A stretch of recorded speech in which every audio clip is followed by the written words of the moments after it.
બુટલેગરોનો નવો કિમિયો નિષ્ફળ, ડુંગળીની આડમાં દારૂનો જથ્થો ઝડપાયો. નંદેસરી પોલીસ અને એલસીબી ઝોન 1ની સંયુક્ત ટીમે પ્રોહિબિશનના ગુનામાં મોટી સફળતા મેળવી છે.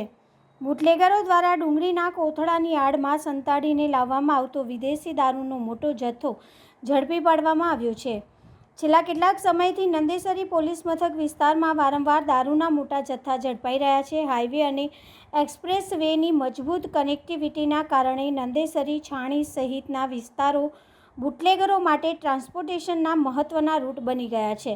જો કે આ વખતે પોલીસની સતર્કતાએ બુટલેગરના મનસૂબા નિષ્ફળ બનાવ્યા છે. પોલીસને મળેલી ચોક્કસ બાતમીના આધારે દિલ્હી-મુંબઈ એક્સપ્રેસ વે પર ફાજલપુર નજીક આવેલા એક્ઝિટિંગ પર એક ટ્રકને રોકવામાં આવ્યો હતો. ટ્રકમાં ઉપરના ભાગે ડુંગળીના કોથળા ભરેલા હતા. પોલીસે શંકાના આધારે તપાસ કરતા ડુંગળીના કોથળાની નીચે મોટી સંખ્યામાં વિદેશી દારૂની પેટીઓ છુપાવવામાં આવી હોવાનું બહાર આવ્યું છે.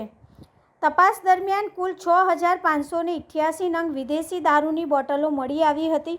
પોલીસે દારૂ સહિત કુલ ₹20.38 લાખથી વધુનો મુદ્દામાલ કબજે કર્યો છે. આ કેસમાં ટ્રક ચાલકની ધરપકડ કરવામાં આવી છે, જ્યારે દારૂનો જથ્થો સપ્લાય કરનાર અને મંગાવનાર અન્ય આરોપીઓને વોન્ટેડ જાહેર કરી તેમની શોધખોળ શરૂ કરવામાં આવી છે.